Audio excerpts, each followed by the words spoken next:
Alright guys, MTech Guy here, back with another E60 M5 video.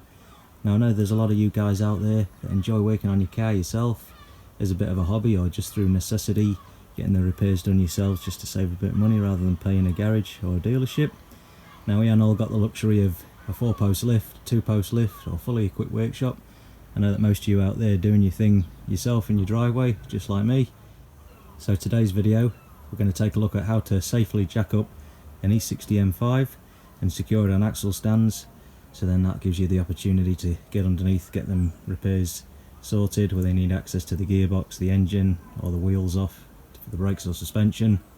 So first off, we'll take a look at the main jacking points of the E60 M5 and then we'll take a look at what equipment we need to get the job done. So the E60 M5 does have 4 dedicated lift points. So if you took your car to a garage, this is what they'd use on the 2-post hoist. So you can just see the plastic rectangular piece there. There's one there, there's one there, and then 2 on the other sides. So that's your main jacking point.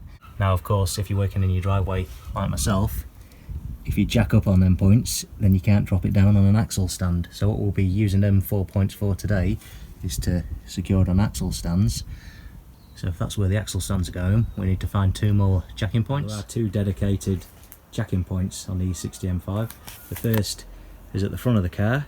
Now it's just so many inches back from the front bumper, and what it is, it's like quite a large plastic rectangular piece that's fixed at the bottom of the cross member. Now obviously you can't see the cross member because there's all the plastic coverings under the car, but you will see it just sticking down a wee bit. We'll take a look at that in a moment when we get under there with the jack. And the second jacking point is rear of the car, it's the rear differential. We'll take a look at that also when we get underneath with the jack.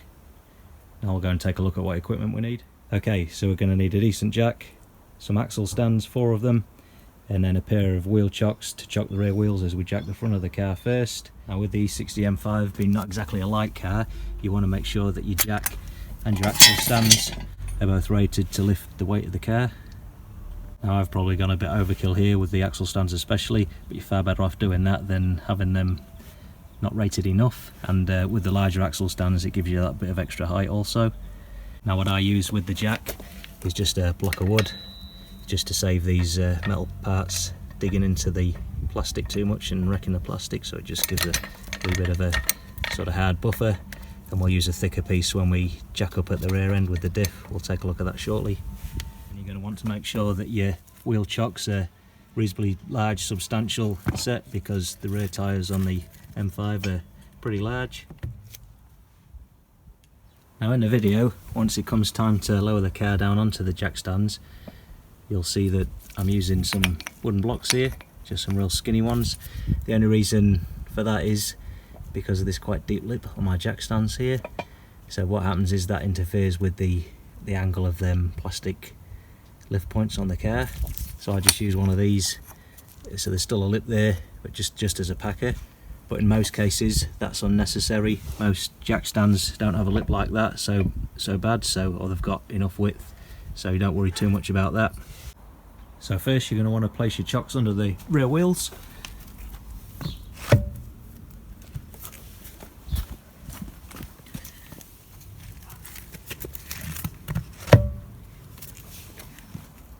And next we're going to let the handbrake off, and that'll allow the rear axles to rotate as we're jacking up the front end of the car.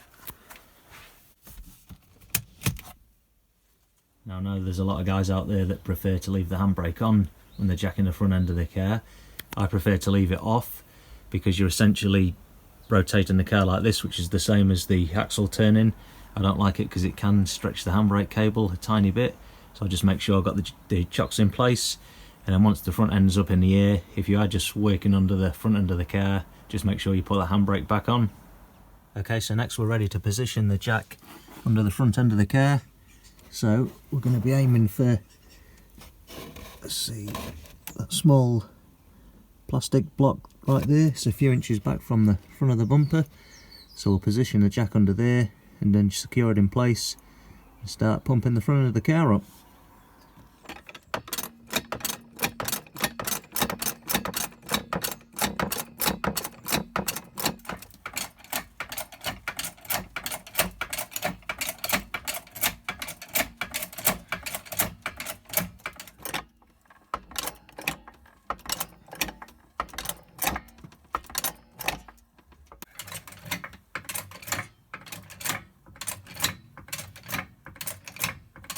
So now we've got the front end up in the air, we're ready to place the jack stands under the jacking pads.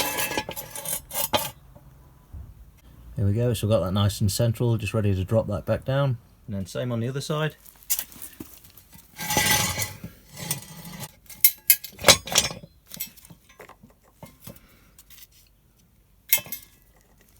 There we go. Now we're ready to lower the front end of the car down onto the axle stands.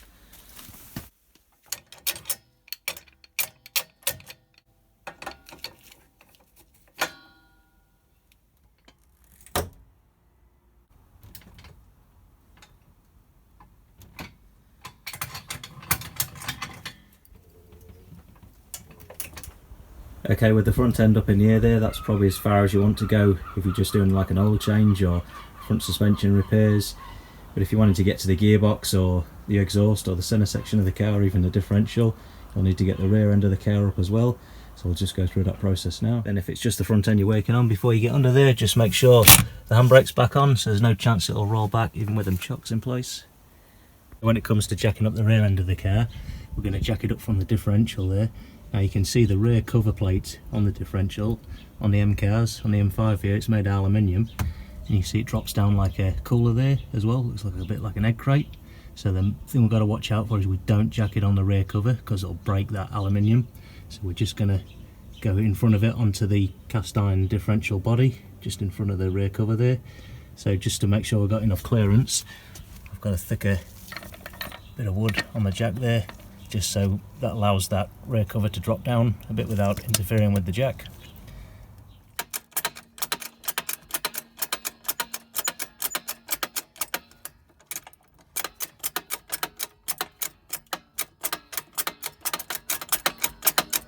Just about touching the rear diff now in the cast iron section, so again just make sure you're clear of that rear aluminium cover plate.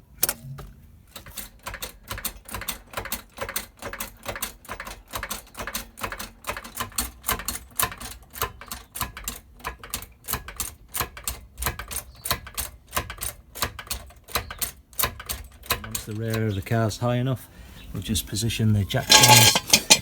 Same again, you're just looking for the plastic jacking pads. I'm just going to position them under there. Same on the other side.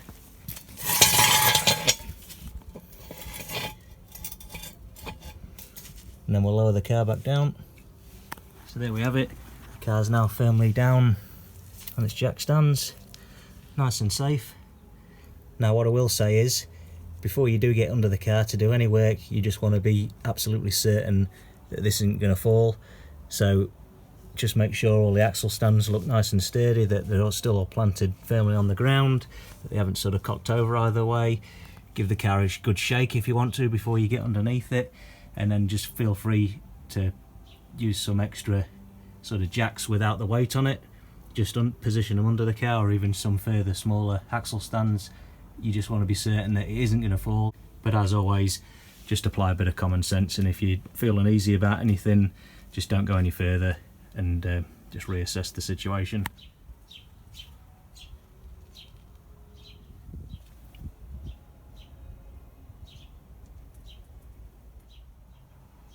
So there we have it, the car's up on all fours now.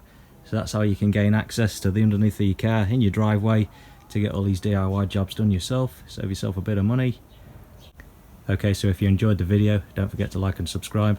I'm MTech Guy, thanks for watching.